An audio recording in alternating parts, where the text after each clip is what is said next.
नमस्कार मंडळी, श्री स्वामी समर्थ. वास्तुशास्त्रानुसार घरापुढे कोणती झाडे लावावी व कोणती झाडे लावू नये. कर्दळीचे झाड दरवाजाच्या दोन्ही बाजूला लावणे खूपच शुभ मानले जाते.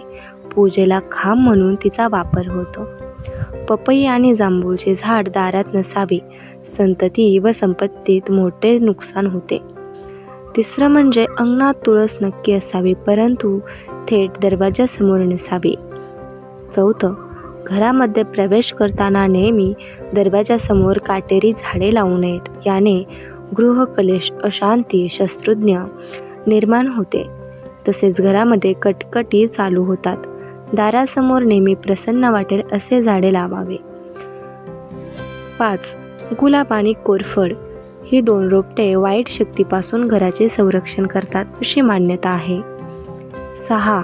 ज्या झाडापासून चीक निघतो अशी झाडे घराभोवती लावू नयेत. 7. अविवाहित तरुण मनुष्याचा मृत्यू झाल्यास त्याचे रुईच्या झाडाबरोबर लग्न लावतात. याला अर्कविवाह असे म्हणतात. त्यानंतर तरुणाचा दहन संस्कार होतो. त्यामुळे हिंदू धर्मशास्त्रात रुईचे झाड वास्तुशेजारी असणे हा दोष मानला जातो. 8. पिंपळाचे झाड शक्यतो घराजवळ नसावे. असेलच ते घराच्या पश्चिमेला असणे फलदायी आहे. 9. घरासमोर कधीही पपई किंवा जांभळाची झाडे नसावीत. 10.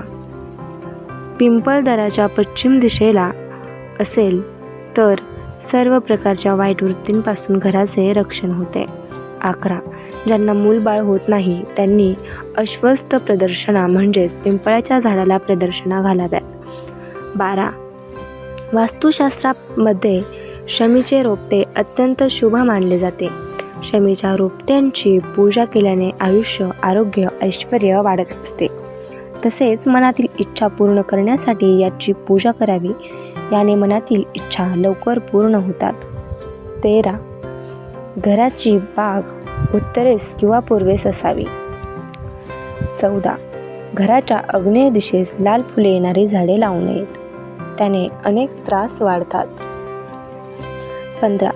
पाण्याचा स्रोत शक्यतो ईशान्य किंवा पूर्व उत्तरेस असावे. 16. घराच्या भिंतीवर वेल जाऊ देऊ नये. ज्या केळी, बोरं, जांभूळ, महालुंग ही झाडे असतात त्या घराची प्रगती खुंटते. 18. घरासमवेत कडुलिंब लावल्यास घरातील व्यक्तींचे आरोग्य चांगले राहते.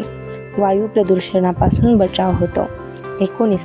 घराभोवती रक्तचंदनाचे गुंजेचे झाड लावणे शुभ समजले जाते. याने सकारात्मक ऊर्जा म्हणजेच पॉझिटिव्ह एनर्जी वाढते. 20. नाग, केशर, पांढरा चाफा आणि बेल, ब्रह्मकमळ ही झाडे उत्तर पूर्व दिशेस असावी. 21. घराच्या आवारात नारळाची झाडे लावणे अत्यंत शुभ मानले जाते.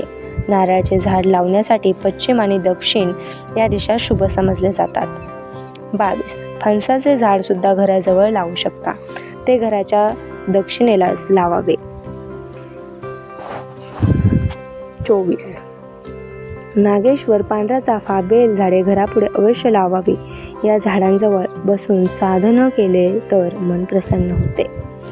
अशोक वृक्ष घराच्या उत्तरेला असल्यास मालकाचे आरोग्य आणि पैसा पाण्याची स्थिती चांगली राहते. दुःख, त्रास होत नाही. 25. घरात बेलफळ आणून ठेवावे. 1 ते 2 आठवड्याने ते बदलावे. त्यांची पूजा करण्याची गरज नाही. घरात सुख समृद्धी नांदते. 26. औदुंबर, वड, पिंपळ अशा वृक्षांची मुळे जमिनीच्या समांतर वाढवून स्वतःच्या आकाराच्या 100 पट खोल जाऊन पुष्कळ जलसंग्रह करतात. म्हणून या वृक्षांशेजारी विहीर खणावे. हमखास पाणी राखते. 27. घरात सतत उजेड असावा. त्यामुळे वाईट शक्ती घरात वास करत नाही. 28. संध्याकाळी व रात्री बाहेर जाताना घरात पूर्ण अंधार कधीही करू नये. मित्रांनो, हा व्हिडिओ आवडला असेल तर लाईक, शेअर करा. चॅनलला सबस्क्राईब करा. म्हणजेच ऑल नोटिफिकेशन ऑन नक्की करा. धन्यवाद. श्री स्वामी समर्थ.